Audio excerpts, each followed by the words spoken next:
আকাশবাণী কলকাতা স্থানীয় সংবাদ পড়ছি প্রিয়া বিশ্বকর্মা। প্রথমে বিশেষ খবর। রাজ্য সরকার আজ সপ্তম বেতন কমিশন গঠনের বিজ্ঞপ্তি জারি করেছে। রাজ্য পুলিশের পরিকাঠামো উন্নয়ন, জনবল বৃদ্ধি এবং আধুনিকীকরণে একগুচ্ছ পদক্ষেপের কথা ঘোষণা করেছেন মুখ্যমন্ত্রী তথা স্বরাষ্ট্রমন্ত্রী শুভেন্দু অধিকারী। স্বরাষ্ট্র দপ্তরের বাজেট বিতর্ক চলাকালীন অসংসদীয় আচরণের অভিযোগে বিধায়ক কুণাল ঘোষ দিনের জন্য সাসপেন্ড। রাজ্যে গার্হস্থ্য বিদ্যুৎ গ্রাহকদের জন্য স্মার্ট মিটার বসানো বাধ্যতামূলক করা হচ্ছে না বলে সরকার জানিয়েছে। আমফান দুর্নীতি সহ পূর্বতন সরকারের আমলে বকেয়া থাকা ক্যাগের সমস্ত রিপোর্ট আগামী শনিবার বিধানসভায় পেশ করা হবে। কর্মসংস্থান বৃদ্ধি, নিয়োগের ক্ষেত্রে স্বচ্ছতা ও নিরপেক্ষতা বজায় রাখতে নিয়োগকারী প্রতিষ্ঠানগুলিকে রাজনৈতিক প্রভাব মুক্ত করা হবে বলে আশ্বাস মুখ্যমন্ত্রীর। পঞ্চায়েতে নির্বাচিত প্রধানের পাশাপাশি সরকারি সচিবদের হাতে আরও বেশি প্রশাসনিক ক্ষমতা তুলে দিতে পশ্চিমবঙ্গ পঞ্চায়েত আইন সংশোধনী বিলের খসড়া প্রস্তাব অনুমোদন মন্ত্রিসভার। আসছে বিস্তারিত খবরে। রাজ্য সরকার আজ সপ্তম বেতন কমিশন গঠনের বিজ্ঞপ্তি জারি করেছে। কমিশনের চেয়ারম্যান হিসেবে নিয়োগ করা হয়েছে কেন্দ্রীয় অর্থমন্ত্রকের প্রাক্তন সচিব, অবসরপ্রাপ্ত আইএএস আধিকারিক অতনু চক্রবর্তীকে। কমিশনের সদস্য হিসেবে রয়েছেন সেন্টার ফর পলিসি রিসার্চের গবেষক ডক্টর পার্থ মুখোপাধ্যায়, আইআইএম কলকাতার অর্থনীতির অধ্যাপক ডক্টর পার্থ প্রতিম পাল। এছাড়াও সদস্য সচিব হিসেবে দায়িত্ব পেয়েছেন অর্থ দপ্তরের সচিব দেবী প্রসাদ করণম। অর্থ দপ্তর থেকে প্রকাশিত নির্দেশিকায় বলা হয়েছে, কমিশন সরকারি কর্মচারীদের বেতন, মহার্ঘ ভাতা, পদোন্নতির নিয়ম, পেনশন ও অবসরকালীন সুযোগ সুবিধা খতিয়ে দেখে প্রয়োজনীয় সুপারিশ করবে। এক্ষেত্রে কেন্দ্রীয় সরকার এবং অন্যান্য রাজ্যের বেতন কাঠামো, রাজ্যের আর্থিক অবস্থা এবং কেন্দ্রের অষ্টম বেতন কমিশনের সুপারিশও বিবেচনা করা হবে।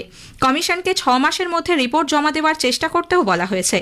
সপ্তম বেতন কমিশন গঠনকে স্বাগত জানিয়ে বঙ্গীয় শিক্ষক ও শিক্ষাকর্মী সমিতির সাধারণ সম্পাদক স্বপন মণ্ডল বলেছেন, এর ফলে আগের সরকারের আমলে লাগাম ছাড়া আর্থিক বঞ্চনার অবসান হবে।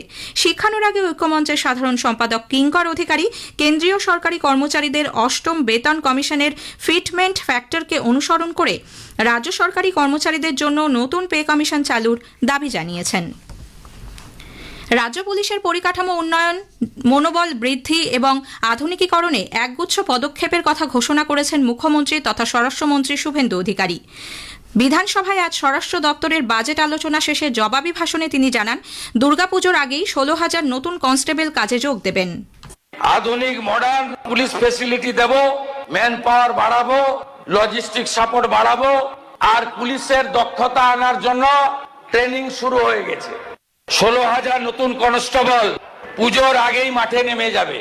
আরো 20,000 নিয়োগ করব। সব থানায় মহিলা হেল্প ডেস্ক হয়েছে, লোক লাগবে, ঠিক কথা, মহিলা অফিসার দেব। সাইবার এখন সবচেয়ে বড় ক্রাইম, সাইবার সেল চালু করে দিয়েছি আমরা। জরুরি পুলিশি পরিষেবা দ্রুত পৌঁছে দিতে মহালয়ার দিন থেকে 112 জরুরি পরিষেবা চালু করা হবে। নতুন ব্যবস্থায় প্রতিটি এলাকায় একাধিক টহলদারি গাড়ি মোতায়েন করে কয়েক মিনিটের মধ্যেই পুলিশি সহায়তা নিশ্চিত করার লক্ষ্য নেওয়া হয়েছে। পুলিশ কর্মীদের দক্ষতা বাড়াতে গুজরাটের রাষ্ট্রীয় রক্ষা বিশ্ববিদ্যালয়, বিএসএফ এর প্রশিক্ষণ কেন্দ্র সহ বিভিন্ন প্রতিষ্ঠানে বিশেষ প্রশিক্ষণের ব্যবস্থাও করা হচ্ছে। পাশাপাশি সীমান্তবর্তী জেলাগুলিতে বিএসএফ এর সঙ্গে সমন্বয় বৈঠক, উপকূল পুলিশকে বিশেষ প্রশিক্ষণ এবং আধুনিক পুলিশি পরিকাঠামো গড়ে তোলার কাজও চলছে জোর কদমে। এদিকে পুলিশের বিরুদ্ধে ঘুষ বা বেআইনিভাবে অর্থ আদায়ের অভিযোগ জানাতে চালু হচ্ছে পৃথক ডেডিকেটেড হেল্পলাইন। মুখ্যমন্ত্রী জানান, আগামী 2-1 দিনের মধ্যে এই হেল্পলাইন নম্বর প্রকাশ করা হবে। পাশাপাশি ভবানী ভবনে অত্যাধুনিক কন্ট্রোল রুমও গড়ে তোলা হচ্ছে। রাস্তায় বা থানায় কোনো পুলিশ কর্মী যদি কারোর কাছে অর্থ দাবি করেন অথবা কয়লা, বালি, পশু, সুপারি সহ যে কোনো ধরনের অবৈধ কারবারের খবর থাকলে সাধারণ মানুষ সরাসরি ওই হেল্পলাইনে অভিযোগ জানাতে পারবেন। স্বাস্থ্য দপ্তরের আদলে ট্রাফিক ও পুলিশ প্রশাসনের জন্য পৃথক কন্ট্রোল রুম তৈরি করা হবে।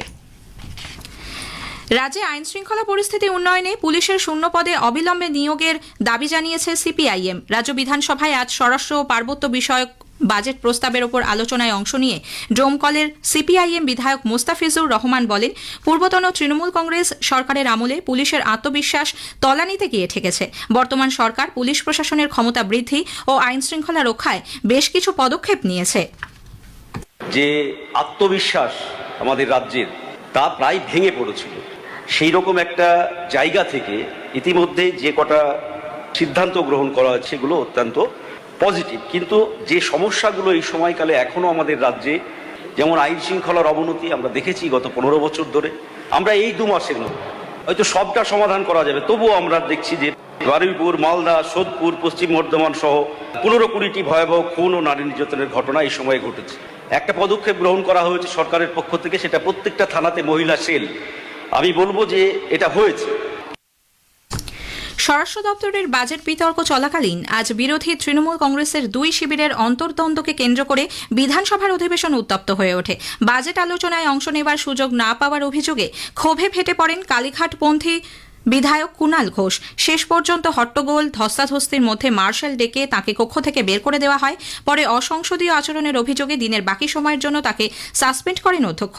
সরকার স্বীকৃত মুখ্য সচেতক তথা বিদ্রোহী শিবিরের বিধায়ক আখরুজ্জামান স্বরাষ্ট্র দপ্তরের বাজেট নিয়ে বক্তব্য রাখতে গেলে কুণাল ঘোষ হঠাৎই তার সামনে চলে এসে কথা বলতে শুরু করেন। তাতে আপত্তি জানিয়ে বিজেপি এবং ঋতব্রত শিবিরের তৃণমূল কংগ্রেস বিধায়করা একযোগে প্রতিবাদে সরব হন। মুখ্যমন্ত্রী শুভেন্দু অধিকারীও তাকে আসনে ফিরে যাবার অনুরোধ জানান। পরিস্থিতি নিয়ন্ত্রণের বাইরে চলে গেলে অধ্যক্ষের নির্দেশে মার্শালরা তাকে টেনে হিচড়ে বিধানসভা থেকে বের করে দেন। মহিলা সাংসদদের উদ্দেশ্যে কুরুচিকর ও অসংসদীয় মন্তব্যের অভিযোগে তৃণমূল কংগ্রেস সাংসদ কল্যাণ বন্দ্যোপাধ্যায়কে লোকসভার বাদল অধিবেশনের বাকি সময়ের জন্য সাসপেন্ড করা হয়েছে। সংসদ বিষয়ক মন্ত্রী অর্জুন রাম মেঘওয়াল আজ এ সংক্রান্ত প্রস্তাব উত্থাপন করেন। এরপর তা ধ্বনি ভোটে পাশ হয়। রাজ্যের গার্হস্থ্য বিদ্যুৎ গ্রাহকদের জন্য স্মার্ট মিটার বসানো বাধ্যতামূলক করা হচ্ছে না বলে রাজ্য সরকার স্পষ্ট জানিয়ে দিয়েছে। একই সঙ্গে আগামী বছরের জানুয়ারি মাস থেকে রাজ্য বিদ্যুৎ বণ্টন সংস্থার গ্রাহকদের 3 মাস অন্তর বিলের পরিবর্তে প্রতি মাসে বিদ্যুতের বিল দেওয়া হবে বলে মুখ্যমন্ত্রী তথা বিদ্যুৎ মন্ত্রী শুভেন্দু অধিকারী ঘোষণা করেছেন। বিধানসভায় আজ বিদ্যুৎ দপ্তরের বাজেটের জবাবি ভাষণে মুখ্যমন্ত্রী বলেন, কেন্দ্রীয় সরকার গার্হস্থ্য গ্রাহকদের ক্ষেত্রে স্মার্ট মিটার বসানো বাধ্যতামূলক করেনি। পশ্চিমবঙ্গেও কোনো গ্রাহককে বাধ্য করে স্মার্ট মিটার বসানো হবে না। আমফান দুর্নীতি সহ পূর্বতন সরকারের আমলে বকেয়া থাকা ক্যাগের সমস্ত রিপোর্ট বিধানসভায় পেশ করে তা নিয়ে আলোচনা হবে বলে মুখ্যমন্ত্রী জানিয়েছেন। বিধানসভায় আজ এই বিষয়ে এক বিবৃতি দিয়ে তিনি জানান, আগামী 25শে জুলাই কম্পট্রোলার অ্যান্ড অডিটর জেনারেল ক্যাগের রিপোর্টগুলি বিধানসভায় পেশ করা হবে। পরবর্তী অধিবেশনে সেই রিপোর্ট নিয়ে বিস্তারিত আলোচনা এবং সুপারিশগুলি কার্যকর করার সিদ্ধান্ত নেওয়া হবে। মুখ্যমন্ত্রী বলেন, ক্যাগের রিপোর্টে দুর্নীতির প্রমাণ পাওয়া গেলে অভিযুক্তদের বিরুদ্ধে এফআইআর দায়েরের অনুমতির জন্য রাজ্যপালের কাছে সুপারিশ করবে সরকার। আমফানে বড় দুর্নীতি হয়, আমরা বিশেষ অধিবেশন বসানোর জন্য রাজ্যপাল মহোদয়ের মাধ্যমে আপনার কাছে সুপারিশ করব, যাতে আমফানের বিশেষ ক্যাগ রিপোর্ট সহ ক্যাগ রিপোর্ট নিয়ে এই হাউসে ডিসকাশন হয়। এখানে যেখানে দুর্নীতির প্রামাণ্য ক্যাগ ধরবে, আমরা মহামান্য রাজ্যপালের কাছে সুপারিশ করব। তৃণমূল কংগ্রেসের পাশাপাশি সিপিআইএম শাসনকালে দুর্নীতির যাবতীয় অভিযোগও খতিয়ে দেখা হবে বলে মুখ্যমন্ত্রী জানান। স্থানীয় সংবাদ শুনছেন আকাশবাণী কলকাতা কেন্দ্র থেকে।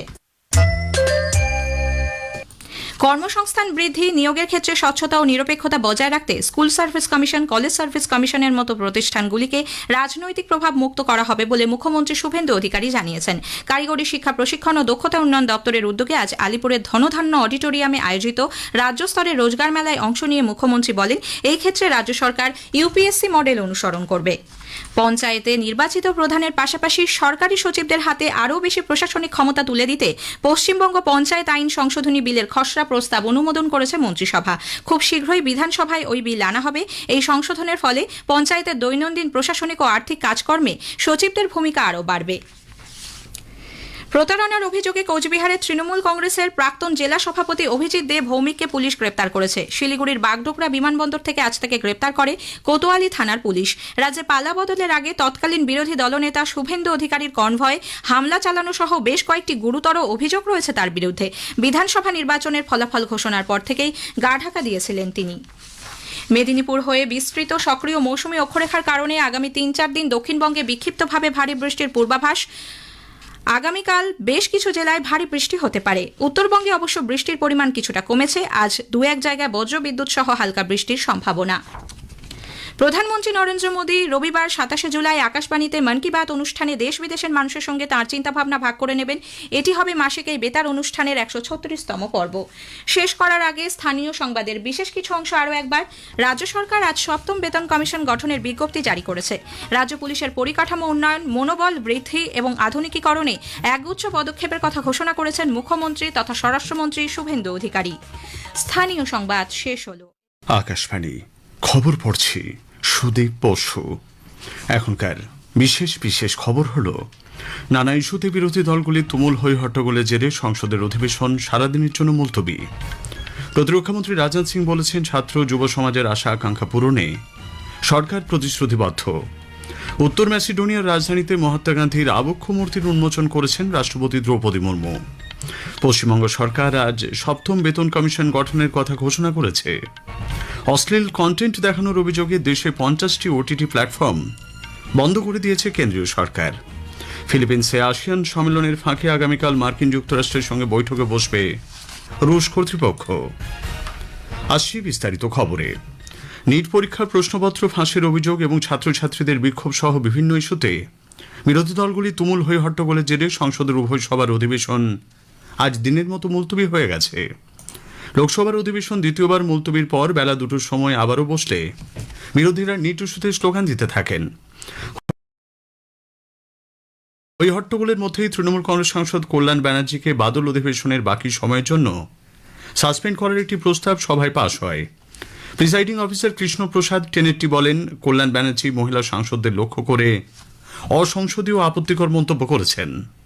आज श्री कल्याण बनर्जी ने हमारी महिला सांसदों के साथ असंसदीय भाषा एवं असंसदीय टिप्पणियां की है, जिसकी लिखित शिकायत माननीय अध्यक्ष जी को प्राप्त हुआ है। ये सदन की गरिमा के विरुद्ध है। উল্লেখ্য, এর আগে একই ইস্যুতে প্রথমে বেলা 12টা এবং পরে দুপুর 2টো পর্যন্ত অধিবেশন মুলতবি করে দেওয়া হয়। রাজ্যসভাতেও দেখা যায় একই চিত্র। তৃতীয়বার মুলতবির পর বেলা 3টের সময় সবার অধিবেশন আবার বসলে নিট সহ বিভিন্ন ইস্যুতে বিরোধীরা বিক্ষোভ প্রদর্শন শুরু করেন। উপাধ্যক্ষ হরিবংশ বলেন, নিট ইস্যুতে সরকার আলোচনার জন্য প্রস্তুত এবং বিরোধীদের সবার কাজ সুষ্ঠুভাবে পরিচালনার ক্ষেত্রে সহযোগিতারও আবেদন জানান তিনি। সংসদ বিষয়ক মন্ত্রী কিরেন রিজিজু বলেন, সরকার আলোচনার জন্য সম্পূর্ণ প্রস্তুত, কিন্তু কংগ্রেস নতুন নতুন শর্ত আরোপ করে আলোচনায় ব্যাঘাত ঘটাচ্ছে। सरकार नीट पेपर लीक का चर्चा के लिए पूरी तरह से तैयार है और हमने पहले दिन से कहा है। मैं अनुरोध करता हूं कि चर्चा कब होना है, चर्चा का ड्यूरेशन और किस नियम के तहत होना है। माननीय स्पीकर महोदय, सारे पार्टी के फ्लोर लीडर से बातचीत करके इसका निर्णय किया जाए और इस देश के युवाओं को भविष्य के लिए हम सब मिलकर के एक सार्थक चर्चा हो, ये सरकार चाहती है। বিরোধী দলনেতা মল্লিকার্জুন খাড়গে শিক্ষামন্ত্রীর পদত্যাগের দাবিতে অনড় থাকেন। अगर फेयर डिस्कशन होना है तो शिक्षा मंत्री पहले राजीनामा देना चाहिए। जब वो राजीनामा नहीं देंगे, निष्पक्षपात चर्चा यहाँ नहीं होगी। मैं रिक्वेस्ट करता हूँ गवर्नमेंट को वो रिजिग्नेशन दिलाए। হই হট্টগোলের মধ্যে উপাধ্যক্ষ আগামীকাল পর্যন্ত অধিবেশন মুলতবি করে দেন। উল্লেখ্য, এর আগে রাজ্যসভার অধিবেশন প্রথমে বেলা 12টা, পরে দুপুর 2টো এবং 3টে পর্যন্ত মুলতবি করে দিতে হয়। প্রতিরক্ষামন্ত্রী রাজনাথ সিং নতুন দিল্লিতে ছাত্রছাত্রী ও যুবদের চলতি বিক্ষোভ কর্মসূচি বিষয়ে উদ্বেগ প্রকাশ করে বলেছেন, কেন্দ্রীয় সরকার এই স্পর্শকাতর বিষয়ে সব রকম আলোচনার জন্য প্রস্তুত। ব্যক্তিগত স্বার্থে কেউ কেউ ছাত্র যুবদের রাজনৈতিক হাতিয়ার হিসেবে ব্যবহার করছে বলে শ্রী সিং অভিযোগ করেন। ये अत्यंत दुर्भाग्यपूर्ण है कि हमारे देश के छात्रों और नौजवानों को कुछ लोग अपने राजनीतिक स्वार्थों की पूर्ति के लिए एक राजनीतिक औजार के रूप में इस्तेमाल करने का प्रयास कर रहे हैं। प्रधानमंत्री मोदी जी के नेतृत्व में हमारी सरकार विद्यार्थियों और नौजवानों की आकांक्षाओं को पूरा करने और उनके कल्याण के प्रति पूरी तरह से प्रतिबद्ध है और हमारे छात्रों की हर चिंता को सुनना, उसका समाधान करना, ये हम सबकी जिम्मेदारी है। সংসদ অভিমুখে যাওয়া বিক্ষোভকারীদের উপর পুলিশের অতিরিক্ত বল প্রয়োগের অভিযোগে কেন্দ্রীয় সরকার ও দিল্লি পুলিশের কাছে জবাব তলব করেছে দিল্লি হাইকোর্ট। প্রধান বিচারপতি ডি.কে উপাধ্যায় এবং বিচারপতি তেজস কারিয়ার বেঞ্চ দিল্লি পুলিশ ও প্রশাসনকে এই ঘটনা সংক্রান্ত সিসিটিভি ফুটেজ, ভিডিও এবং সমস্ত গুরুত্বপূর্ণ নথি সংরক্ষণের নির্দেশ দিয়েছেন। জনস্বার্থ মামলার প্রেক্ষিতে সংশ্লিষ্ট কর্তৃপক্ষকে জবাব দেওয়ার জন্য 4 সপ্তাহ সময় দেওয়া হয়েছে। মামলার পরবর্তী শুনানি হবে আগামী 11 সেপ্টেম্বর। রাজধানী দিল্লিতে নিরাপত্তার স্বার্থে বন্ধ মেট্রো স্টেশনগুলি পুনরায় যাত্রী চলাচলের জন্য আজ খুলে দেওয়া হয়েছে। এর আগে Delhi metro rail corporation DMRC 17টি মেট্রো স্টেশন বন্ধ রাখার কথা ঘোষণা করেছিল। উত্তর ম্যাসিডোনিয়া সফররত রাষ্ট্রপতি দ্রৌপদী মুর্মু আজ museum of the city of স্কোপিয়েতে মহাত্মা গান্ধীর একটি আবক্ষ মূর্তি উন্মোচন করেছেন। অনুষ্ঠানে ভাষণে রাষ্ট্রপতি বলেন, মহাত্মা গান্ধী ভারতের সন্তান হলেও তাঁর সত্য অহিংসার বার্তা সমগ্র মানবজাতির জন্য সমান প্রাসঙ্গিক। শ্রীমতী মুর্মু বলেন, দ্বন্দ্বে ভরা অসহিষ্ণু বিভাজিত বিশ্বে শান্তি, সহানুভূতি ও আলোচনার মাধ্যমে সহাবস্থান বজায় রাখার বিষয়ে গান্ধীজির আদর্শ অত্যন্ত প্রাসঙ্গিক। আসিয়ান বিদেশমন্ত্রীদের বৈঠকের ফাঁকে বিদেশমন্ত্রী ডক্টর এস জয়শঙ্কর মার্কিন বিদেশমন্ত্রী মার্কো রুবিওর সঙ্গে সাক্ষাৎ করেছেন। দুজনের মধ্যে বাণিজ্য, শুল্ক, জ্বালানি, প্রতিরক্ষা, নিরাপত্তা, গুরুত্বপূর্ণ খনিজ দ্রব্য এবং কৃত্রিম বুদ্ধিমত্তা সহ নানা বিষয়ে আলোচনা হয়েছে বলে জানা গেছে। শ্রী জয়শঙ্কর চীনের বিদেশমন্ত্রী ওয়াং ইর সঙ্গে দ্বিপাক্ষিক বৈঠকের পর বলেন, ইতিমধ্যে বেশ কিছু পদক্ষেপ নেওয়া হয়েছে যা দুদেশের মধ্যে আস্থা ফিরিয়ে আনতে সহায়ক হবে। বিদেশমন্ত্রী আজ পূর্ব এশিয়ার শীর্ষ সম্মেলন এবং আসিয়ান আঞ্চলিক ফোরামের বৈঠকের ফাঁকে ফিলিপিন্স, রাশিয়া, সিঙ্গাপুর এবং কানাডার বিদেশমন্ত্রীদের সঙ্গে সাক্ষাৎ করেছেন। সুপ্রিম কোর্ট বিচার বিভাগীয় আধিকারিকদের অবসরের বয়সসীমা 60 থেকে বাড়িয়ে 61 করা যায় কিনা রাজ্য ও কেন্দ্রশাসিত অঞ্চলগুলিকে তা বিবেচনা করে দেখতে বলেছে। প্রধান বিচারপতি সূর্যকান্ত এবং 2 বিচারপতি জয়মাল্য বাগচি ও ভি মোহনার বেঞ্চ দেশজুড়ে জেলা বিচারকদের অবসরের বয়স 60 থেকে বাড়িয়ে 62 করার একটি আবেদনের শুনানির সময় আজ নির্দেশ দেন। উল্লেখ্য, সুপ্রিম কোর্টের বিচারপতিদের অবসরের বয়স বর্তমানে 65 এবং হাইকোর্টের বিচারপতিদের ক্ষেত্রে তা 62। প্রধানমন্ত্রী নরেন্দ্র মোদী রবিবার 27 জুলাই আকাশবাণীতে মন কি বাত অনুষ্ঠানে দেশ বিদেশের মানুষের সঙ্গে তাঁর চিন্তাভাবনা ভাগ করে নেবেন। এটি হবে মাসিক এই বেতার অনুষ্ঠানের 136তম পর্ব। আকাশবাণী ও দূরদর্শনের সবকটি চ্যানেলে সকাল 11টা থেকে এই অনুষ্ঠান শোনা যাবে। খবর শুনছেন আকাশবাণী থেকে। পশ্চিমবঙ্গ সরকার আজ 7ম বেতন কমিশন গঠনের কথা ঘোষণা করেছে।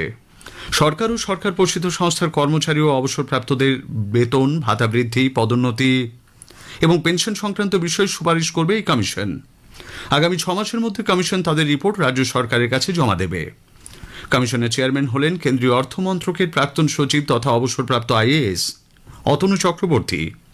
এছাড়া সদস্য হিসেবে রয়েছেন senior fellow, centre for policy research doctor Partha Mukhopadhyay, IIM কলকাতার অর্থনীতির অধ্যাপক ডক্টর পার্থ প্রতিম পাল এবং সদস্য সচিব হিসেবে রয়েছেন অর্থ দপ্তরের বিভাগীয় সচিব দেবীপ্রসাদ কর্ণম। সিকিমের নামচি জেলার সামারদাঙ্গে এনএইচপিসির তিস্তা জলবিদ্যুৎ প্রকল্পের জন্য নির্মীয়মান সুড়ঙ্গে বিস্ফোরণের ঘটনায় এ পর্যন্ত যে 13 জনের মৃতদেহ উদ্ধার হয়েছে তাদের মধ্যে অন্তত 5 জন পশ্চিমবঙ্গের জলপাইগুড়ির বাসিন্দা। সুড়ঙ্গের মধ্যে এখনও বেশ কয়েকজন আটকে রয়েছেন বলে আশঙ্কা করা হচ্ছে। ত্রাণ ও উদ্ধারের কাজ চলেছে জোর কদমে। তবে বিষাক্ত মিথেন গ্যাস, অক্সিজেনের স্বল্পতা এবং প্রতিকূল পরিবেশের কারণে উদ্ধার অভিযান অত্যন্ত কঠিন হয়ে দাঁড়াচ্ছে। অশ্লীল কন্টেন্ট প্রদর্শনের অভিযোগে দেশে 50টি ওটিটি প্ল্যাটফর্ম বন্ধ করে দিয়েছে কেন্দ্রীয় সরকার। আজ লোকসভায় এক লিখিত প্রশ্নের জবাবে তথ্য সম্প্রচার প্রতিমন্ত্রী ডক্টর এল মুরুগান এই কথা জানিয়েছেন। তিনি বলেন, সাধারণ মানুষের কাছ থেকে অভিযোগ পাওয়ার পর সরকার লাগাতার এই ধরনের ডিজিটাল ও ওটিটি প্ল্যাটফর্মগুলির বিরুদ্ধে কড়া ব্যবস্থা নিচ্ছে। জম্মু কাশ্মীরের অনন্তনাগ জেলার লালচক এলাকায় জঙ্গি হামলায় আজ এক পুলিশ কর্মী প্রাণ হারিয়েছেন। হামলাকারী জঙ্গিদের খুঁজে বের করতে গোটা এলাকা জুড়ে তল্লাশি অভিযান শুরু করেছে নিরাপত্তা বাহিনী। ফিলিপিন্সে আসিয়ান সম্মেলনের ফাঁকে আগামীকাল মার্কিন যুক্তরাষ্ট্রের সঙ্গে বৈঠকে বসবে রুশ কর্তৃপক্ষ। রাশিয়ার বিদেশমন্ত্রী সের্গেই ল্যাভরভ জানিয়েছেন যে তিনি মার্কিন বিদেশমন্ত্রী মার্কো রুবিওর সঙ্গে বৈঠক করবেন। ল্যাভরভ জানান, গতকাল ম্যানিলায় একটি অনুষ্ঠানে তাদের মধ্যে সংক্ষিপ্ত কথাবার্তা হয়েছে। সেখানেই দ্বিপাক্ষিক বৈঠকের বিষয়টি নিশ্চিত হয়। ঝাংঝুতে চায়না ওপেন ব্যাডমিন্টনে অলিম্পিক পদকজয়ী পিভি সিন্ধু সদস্যীয় উন্নতি হুড়াকে হারিয়ে মহিলাদের সিঙ্গলসে দ্বিতীয় রাউন্ডে উঠেছেন। অন্যদিকে পুরুষদের সিঙ্গলসে ভারতের আয়ুষ শেট্টি ইন্দোনেশিয়ার 11 নম্বর খেলোয়াড় আলুই ফারহানকে হারিয়ে প্রি কোয়ার্টার ফাইনালে জায়গা করে নিয়েছেন। শেষ করার আগে খবরের বিশেষ কিছু অংশ আরও একবার। নানা ইস্যুতে বিরোধী দলগুলির তুমুল হই হট্টগোলের জেরে সংসদের অধিবেশন সারা দিনের জন্য মুলতবি। প্রতিরক্ষা মন্ত্রী রাজনাথ সিং বলেছেন, ছাত্র যুব সমাজের আশা আকাঙ্ক্ষা পূরণে সরকার প্রতিশ্রুতিবদ্ধ। পশ্চিমবঙ্গ সরকার আজ 7ম বেতন কমিশন গঠনের কথা ঘোষণা করেছে। অশ্লীল কন্টেন্ট দেখানোর অভিযোগে দেশে 50টি ওটিটি প্ল্যাটফর্ম বন্ধ করে দিয়েছে কেন্দ্রীয় সরকার। খবর এখনকার মতো শেষ।